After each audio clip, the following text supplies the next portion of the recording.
Meninos, bom dia. Como eu disse, né, nós vamos dar sequência na matéria. Já coloquei uns vídeos da internet para que explique melhor para vocês essas duas palavrinhas importantes da aula de hoje. Porém, né, vou dar uma pequena explicação aqui para vocês. Nessa primeira parte sobre o etnocentrismo, apesar de ser uma palavra grande, né, de difícil leitura ou compreensão, ela é bastante simples. É só nós dividirmos, né, a palavra ao meio, onde etno nós temos como cultura e o centrismo, o próprio nome diz, como centro. Ou seja, é tratar, né, a cultura, a sua cultura, como centro do universo, né, como só a sua cultura fosse importante. Né? Como se aqui no Brasil a cultura brasileira fosse a mais importante do mundo e iria sobrepor sobre as demais culturas. Ou seja, um outro nome que a gente pode dar a isso, preconceito. Ou seja, é a gente tratar com preconceito o diferente do nosso. Então, a nossa cultura vale, quem não é da nossa cultura nós vamos tratar com preconceito.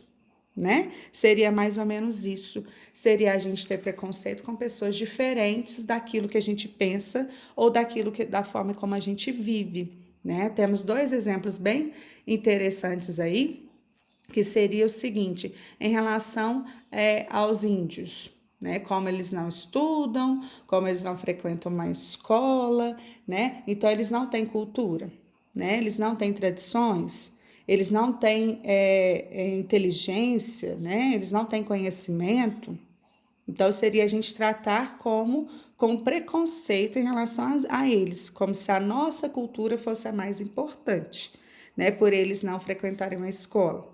Um outro exemplo sobre os muçulmanos, né? Que não rezam para Cristo, né? Que não oram para Cristo. Então, eles não têm fé, né? Já que eles seguem um outro ensinamento que não o nosso.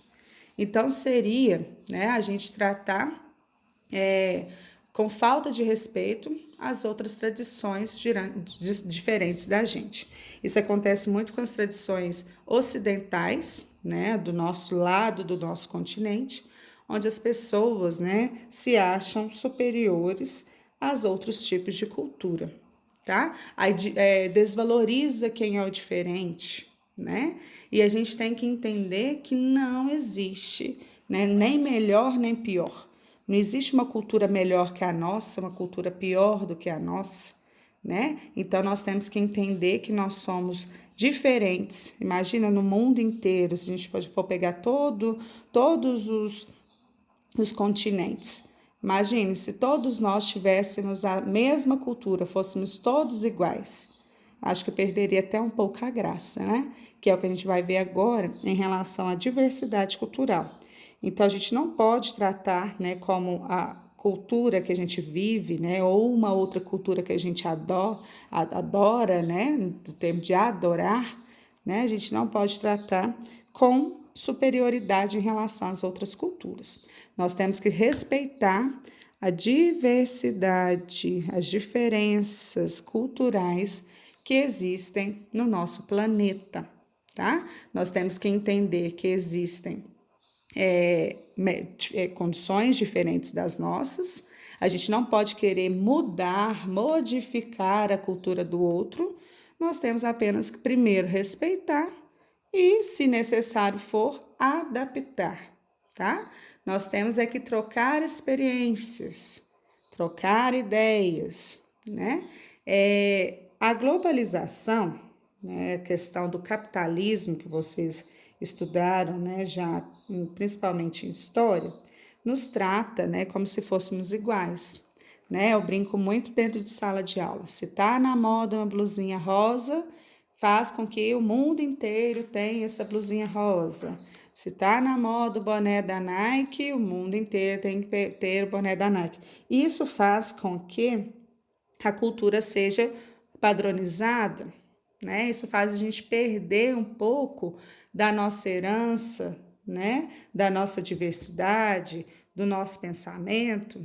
Então, não perde um pouco a graça, né, em relação ao diferente, certo? Então, aqui no Brasil, por exemplo, nós temos que respeitar, né? Eu acredito que a gente tem melhorado, não estamos, né, na melhor situação possível, mas a gente já melhorou em relação ao respeito às tradições, principalmente da cultura negra, né, onde por muito tempo nós tivemos a imposição, né, da cultura branca dos europeus, né? Vamos pensar, se a gente fala português, né, por causa da imposição da língua portuguesa pelos portugueses no período colonial, né? Se a maioria das pessoas no Brasil ainda são católicas, né, graças à imposição, né, da religião pelos brancos e vários modos de vida, né, que a gente tem no dia a dia. Mas a gente tem que pensar que nós somos fruto de uma miscigenação, de uma mistura. Nós não fomos formados somente pela população branca com os costumes brancos. Então, cada vez mais a gente tem respeitado, né, os traços da cultura africana, né, aqui no Brasil, dos negros que vieram, né, primeiramente para serem escravizados, e aqui nós temos a sua miscigenação e os povos, né, oriundos desse povo negro. E nós temos também que respeitar e entender abraçar, né, a cultura também dos índios.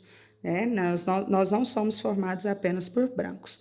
Então, nessa parte do texto, vai mostrar alguns traços, né, da cultura negra, né, da cultura dos índios, que a gente tem que respeitar, que a gente tem que entender que nós temos traços, né, principalmente alguns traços culturais. Aqui em Oliveira a gente percebe bem forte, né, como o congado, né, e outras festividades trazidas, né, pelos negros africanos que a gente consegue perceber na nossa realidade, tá?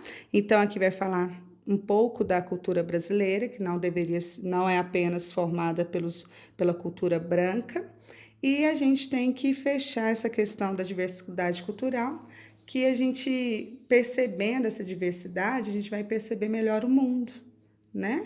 Que aí a gente vai adaptar, respeitar, entender o mundo na sua totalidade. Nós não somos formados apenas de um povo, né? Nós temos que respeitar e entender todas as culturas existentes, certo? Aí vocês vão fazer as atividades até chegarmos, né, no capítulo 4, que nós vamos trabalhar na próxima aula, tá? Boa atividade a todos. Qualquer dúvida, como eu disse, pode me procurar, pode procurar a Vivi, que vai chegar até mim, tá? Um abraço, fiquem com Deus, fiquem em casa.